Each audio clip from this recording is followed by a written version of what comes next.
Our special guest today, Julius Gillick, the Sultan of Seattle of the Edison Chargers, is joining us today. Thank you for being here, Julius. Pleasure to be here. I've been wanting to for a while. Yeah, great to have you in the studio. The Chargers rolling, go to 4-0 in league, and took on the Fountain Valley Barons in the annual Bell game, and a couple of rival games this weekend, actually. Yeah, some great rival games, and the Chargers 56-7, I believe, the final. Yeah, well, we're going to break that game down. Yeah, let's take a look at the Thanks, Jules, highlights. for coming in, and let's go ahead and pull up the screen, please, Murph. So early on, Carson Schmidt and Jack Newton, who had a monster game. By the way, Noah Banua was out. I don't know if that was an injury thing or what happened, but they started Lucas Alexander, and you know it's tough for anybody to go against the Edison defense. But when you're a backup quarterback, it's just it's going to be tough, and so. And Lucas is a good quarterback too, but Edison is just tenacious on Well, the problem for Edison was defense. For Fountain Valley is now they lose their receiver because Lucas was having a really good year as a receiver. So now you lose him.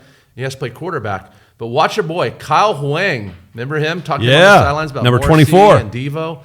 And his dad's a coach. Watch him take the outside linebacker all the way into the end zone, just crushing him. Nice job, Go Kyle getting in there. So Mr. Hansen 7-0 early on for the Chargers.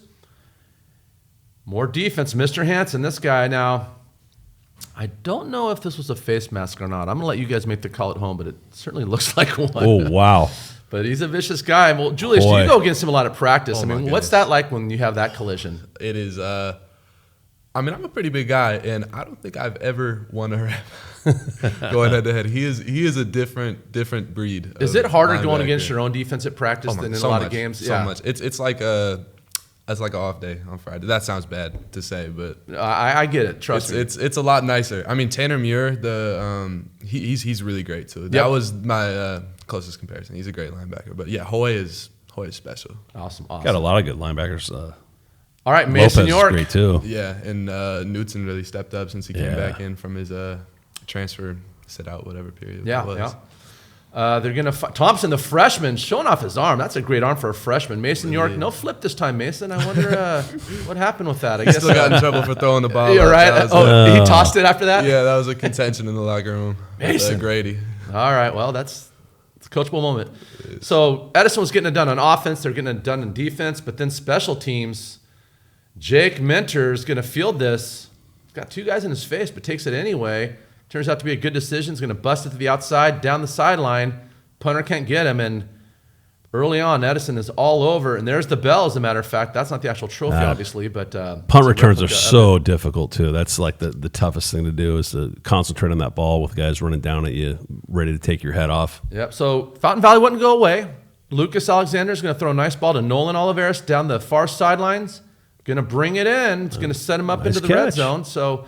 Rival game, they're giving all they can. Then Lucas is going to take the ball, and he's in a one-on-one with Mr. Hansen. This doesn't happen that often, but puts a move on Mr. Hansen. Attaboy, Lucas. He gets in there, pulls his team within 14.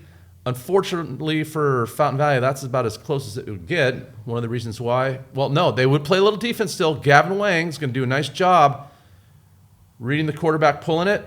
Gets the stop on first down, so it sets up second down. And here's a name I call all the time when I break down Fountain Valley. Hayden Espinoza. He has to cover some of the best receivers in the county. Comes over a cover, stops them, but you got to stop him for 3 downs. And Edison would get in tight. Jack Newton out of the backfield, fullback in the flat, play action.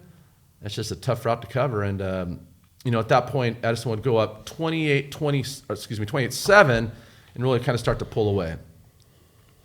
More defense, Jared Schnorr. By the way, this guy's a lock for county or for league honors. He's going to be getting county honors. Every game he's getting picks. He's had some pick sixes. He's going to make another big play here in a second. Gets the interception there. Turns away a scoring opportunity for Fountain Valley. And then my man Julius, the Sultan from Seattle. Now watch the subtleness of this. This is supposed to go up the middle, right? He sees 2 defenders closing in, so he's just going to shift a little bit to the next gap to the inside, and he's gone. I mean, you don't see that in real time, but when you break a game down, one of the things that makes a back so good is their vision. And I know you're a physical runner, a powerful runner, but you see those little nuances, and you can make adjustments on the fly. So at that point, it's 35-7. Edison is in charge.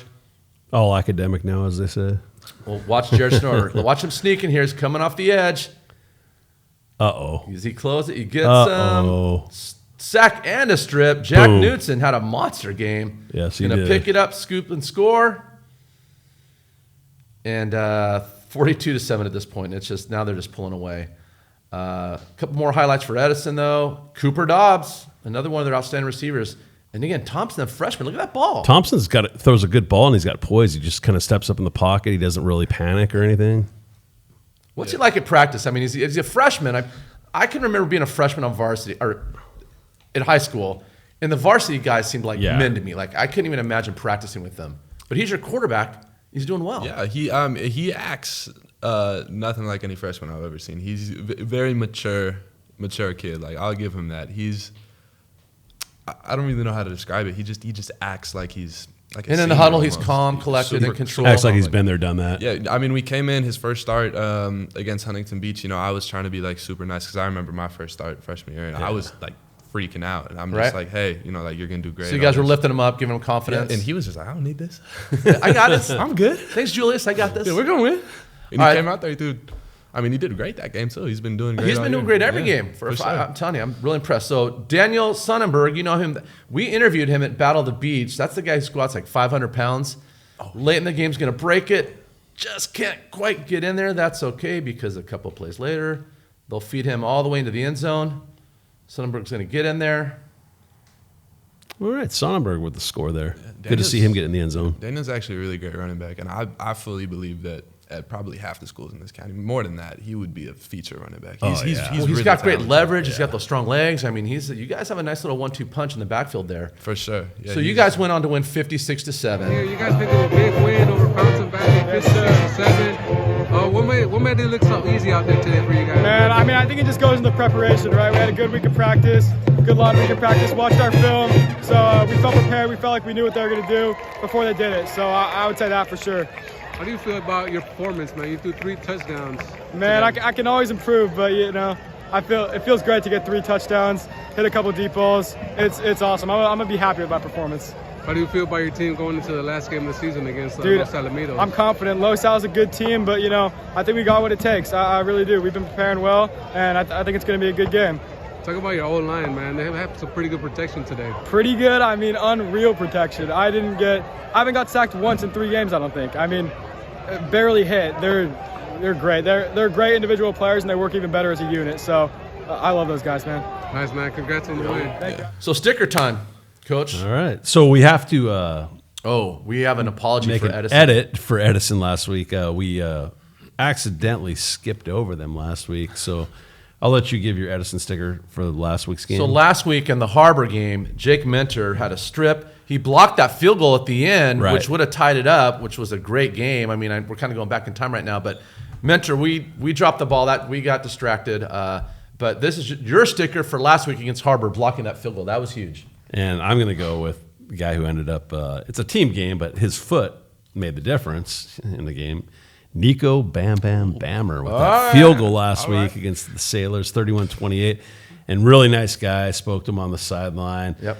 That guy is like, he's like a kicker. Like he's always like, if you're ever at an Edison game, like, you know, everybody's on the sideline. He's always over at that net working on something, you know, working on his craft. I mean, he's an outstanding kicker, and all the hard work he's put in really shows. So Nico Bammer, you get my helmet sticker for last week. Congratulations. Good job, man. Nico. And then for this week, Jared Schnorr had an interception. He had the strip, caused the fumble and the touchdown. This was an easy one, Jared Schnorr. You know what? I'm going to go with the freshman, Sam Thompson. He's just Mr. Consistent. He threw for 3 touchdowns, and he's great at he does what Grady asks him to do. He doesn't try to do too much, and he's poised. He steps up in the pocket. You know, he does what he's told to do. I like how he tries to get defenses on their heels. So you ever notice pre-snap, he's running up, checking in with the linemen and doing all that stuff, and it's working. They just keep rolling. I know, you know, Save's going to come back, and Edison's going to still be firing on all cylinders. But Sam Thompson is doing a great job for the Chargers. So congratulations, Sam.